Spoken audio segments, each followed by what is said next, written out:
Hey folks, welcome to the third episode of the Avalanche Conditions Report, brought to you by Whitewater Ski Resort and Backcountry Skiing Canada.com.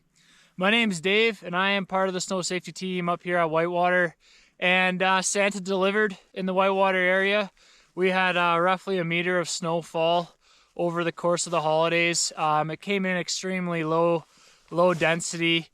For those of you that like to know about water equivalency, we had 75 mils for 95 centimeters on our storm. On Boxing Day morning when we woke up, we had 35 centimeters overnight for 18 mils. So the snow was blower. It was great skiing. It was extremely deep.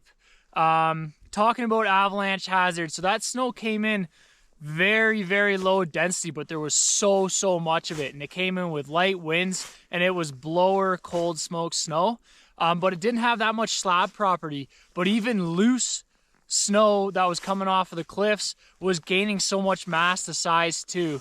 On the 26th, we did explosive control in inbounds terrain, and we were getting slabs to pop out with crowns anywhere from 30 to 100 centimeters deep.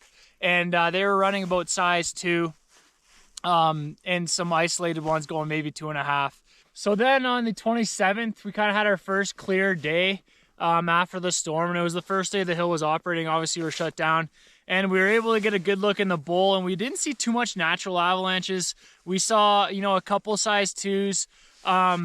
But it was in that weird, awkward, like, is it considerable hazard? Is it moderate hazard? Because a moderate hazard, you can still have size 2 to 3 avalanches in isolated areas.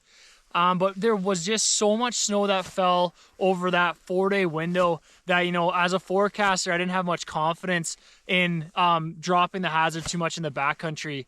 On the 27th, so Monday night, we did have a skier accidental on First Peak on Evening Ridge. It was a significant avalanche, a size 2.5. There was a party of 4, and there was a big SAR rescue with Whitewater Patrol. We were able to get everybody out, but they did sustain some serious injuries, and that failed on the December 4th.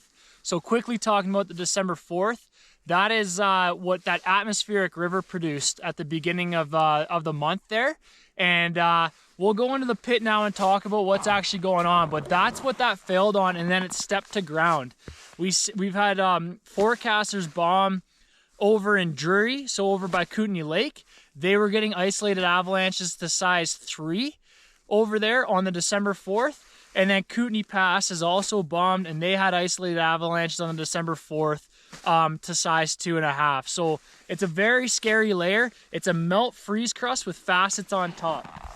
So if we come into the snowpack here, we're at the summit weather plot at 1950 meters on a north aspect. We have a height of snow in our weather plot here at 225 centimeters. And if you look here, this is what fell over Christmas. We have about 70 centimeters settled of snowfall over Christmas, and it's all this snow right here. It's starting to consolidate a bit more. And then if you look in the pit, this here was that freezing rain event that got buried. It happened on the 22nd, got buried on the 23rd. So that's our December 23rd rain crust. That's what we were seeing the majority of avalanches on our first, snowfall there on the 24th and the 25th. We're failing on this rain crust.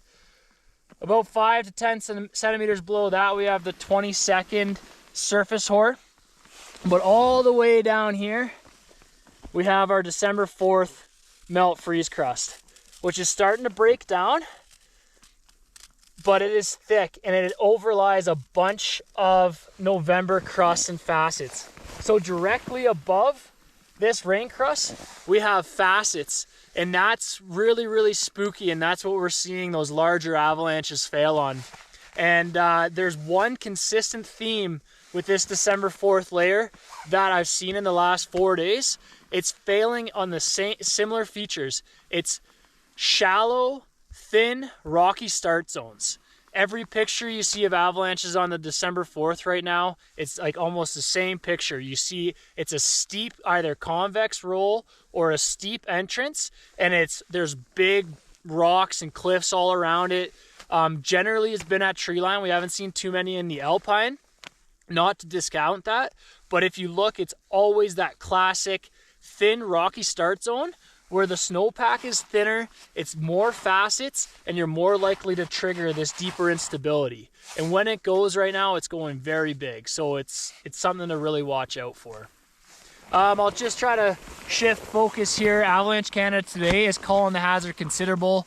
That was due to last night we had some northeasterly winds, developing a bit of a wind slab in the alpine.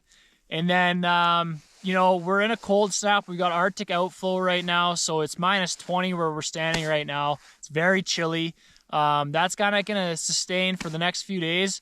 And then it looks like we're getting some precip coming in maybe Sunday night, Monday, and going back to more of an active pattern next week. Just around the resort, something I want to mention is we're having junior free ski next weekend.